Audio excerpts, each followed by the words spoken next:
विधानसभा निवडणुकीमध्ये आमदार समाधान आवताडे यांच्यासाठी प्रशांत परिचारक यांनी माघार घेत भाजपच्या वरिष्ठांच्या आदेशाचं पालन केलं आहे आणि त्यांना 2024च्या निवडणुकांवेळी विधान परिषदेवरती घेण्याचा शब्दही देण्यात आला होता। त्यामुळे 9 जागांची निवडणूक जाहीर होताच परिचारक समर्थकांनी मुंबई गाठून मुख्यमंत्र्यांची भेट घेऊन विधान परिषदेवरती संधीची मागणीही केली आहे।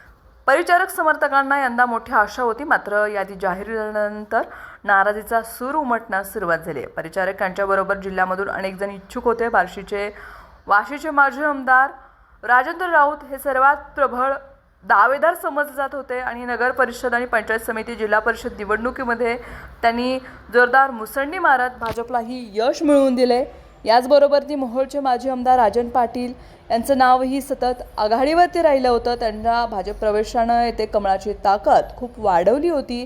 त्यातच त्यांनी स्थानिक स्वराज्य संस्था निवडणुकीमध्ये भाजपला मोठं यश संपादन करून दिलं होतं, त्यामुळे त्यांना संधी देतील असं त्यांच्या समर्थकांचा दावा होता। मात्र भाजपने सोलापूर जिल्ह्यामधून कोणालाही संधी दिली नाही। माळशिरसचे माजी आमदार राम सातपुते तसेच माढ्याचे खासदार रणजितसिंह नाईक निंबाळकर यांचं नावही आमदारकीसाठी आघाडीवर होतं, मात्र वरिष्ठांनी अन्य नावं जाहीर करून सोलापूर जिल्ह्याला धक्का दिल्याचं चित्र आहे। स्थानिक स्वराज्य संस्था निवडणुकीमध्ये अनेक नेत्यांनी येथे चांगली कामगिरी केल्यानं जिल्हा परिषद, महानगरपालिका तसंच नगर परिषदा आणि पंचायत समितीमध्ये कमळ फुलले।